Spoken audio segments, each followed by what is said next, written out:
Hello everyone, welcome to MS study JH. आज मैं class 9 का मैथ्स का चैप्टर 2 बहुपद का एक्सरसाइज 2.2 का चौथा प्रश्न लेकर आए हैं। तो चलिए दोस्तों, अब इस चौथे प्रश्न को हल करते हैं। तो लिखा हुआ है चौथा प्रश्न, निम्नलिखित स्थितियों में से प्रत्येक स्थिति में बहुपद का शून्यक ज्ञात कीजिए। समझ गए? तो चौथा का पहला प्रश्न, P X equal to X plus 5 दिया हुआ है, तो इस बहुपद का शून्यक ज्ञात करना है। समझ गए? तो चलिए अब हल करते हैं। बहुपद है x प्लस 5 इक्वल टू 0। समझ गए? 0 क्यों लिखे? क्योंकि ये दोनों का योग के बराबर ही 0 होगा, तभी इस बहुपद का शून्यक कहलाएगा। समझ गए ना? तो इसलिए हम यहाँ पर क्या लिखे, हम लोग 0 लिखेंगे। समझ गए? तो अब इसको हल करते हैं। चर हमेशा बायां तरफ होता है और अचर दायां तरफ होता है। समझ गए?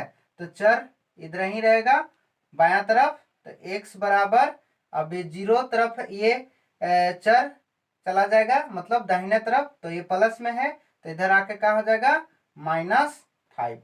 समझ में आ गया?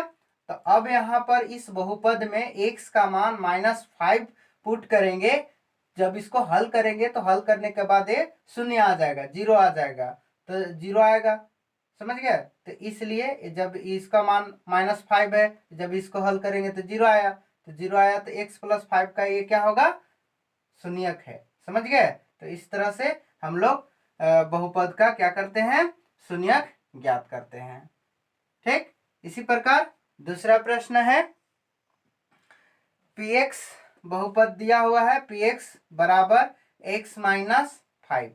तो इस बहुपद का भी शून्यक ज्ञात करना है। तो सेम इसी तरह से हल करिए आप लोग भी, कितना इसका शून्यक आता है x माइनस 5 का। तो चलिए फटाफट आप लोग भी हल कीजिए और हम भी यहाँ पर हल करते हैं। तो x माइनस 5 इक्वल टू 0, और x इतना ही रहेगा बायां तरफ, और ये -5 है, दायां तरफ जाएगा तो क्या हो जाएगा, प्लस के रूप में। तो x बराबर कितना हो जाएगा, 5। तो x माइनस 5 का शून्य कितना हुआ, 5। समझ में आ गया? इसी प्रकार तीसरा प्रश्न बहुपद दिया है px equal to 2x plus 5। समझ गए?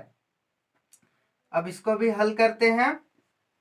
2x प्लस 5 इक्वल टू 0, क्योंकि ये दोनों का मान के ये 0 होगा, मतलब दोनों का योग के बराबर 0, इसी को ना शून्य कहते हैं। ठीक है? तो x का मान यहाँ पर निकालेंगे। समझ गए? तो चलिए 2x बराबर, ये प्लस में है तो दाहिना तरफ चला जाएगा, तो यह जाएगा -5। अब x का मान जब निकालेंगे तो -5 बटा, और ये देखिए ये 2 गुना में है, तो इधर आके क्या हो जाएगा, भागा के रूप में, मतलब बटा के रूप में। तो x का मान -5/2। अब इस -5/2 को इसमें है से इस बहुपद में पुट करेंगे, तो इसका मान हल करने के बाद 0 आ जाएगा। तो इस बहुपद का ये मान क्या होगा, शून्यक होगा। समझ गए? तो ये शून्यक है 2x प्लस 5 का। समझ गए? इसी प्रकार अगला प्रश्न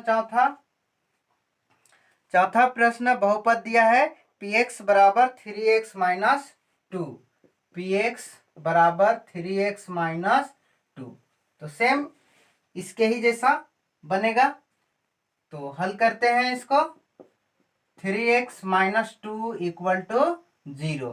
तो 3x इधर ही रहेगा बायां तरफ, और ये अचर दायां तरफ जाएगा, तो -2, तो बराबर के दाहिने तरफ जाएगा तो क्या हो जाएगा, प्लस में 2 हो जाएगा। अब x का मान निकालेंगे तो 2 इधर ही है। अब ये देखिए 3 अभी 3x x के साथ क्या में है, गुना के रूप में, तो जब गुना के रूप में होगा तो बराबर के दाहिने तरफ जाएगा, तो ये क्या होगा, भाग के रूप में, मतलब बटा के रूप में। तो 2 बटा कितना हो जाएगा, 3। समझ गए? तो 3x माइनस 2 का शून्य कितना आया, 2/3। समझ में आ गया? इसी प्रकार पांचवा प्रश्न है, बहुपद दिया है px बराबर 3x। px बराबर 3x, एक्स। समझ में आ गया। अब इसको भी सेम उसी प्रकार ही बनाएंगे। 3x equal to 0। समझ गया। तो x का मान निकालेंगे तो ये 0, अब ये गुना के रूप में है तो इधर भागा के रूप में जाएगा। समझ गए। तो क्या हो जाएगा, नीचे 0/3। समझ गए। अब x का मान जब निकालेंगे 3 से 0 में भाग देंगे तो क्या हो जाएगा 0। तो x का मान क्या आएगा 0। तो 3x का शून्यक कितना है 0। समझ गए। इसी प्रकार छठा प्रश्न बहुपद दिया है px बराबर ax, px बराबर ax।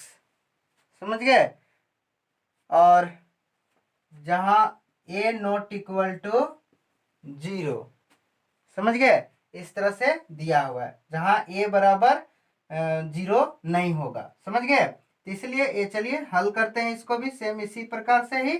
तो ax बराबर 0 जहां पर a 0 नहीं होगा। समझ गए। तो a का a ही रहेगा।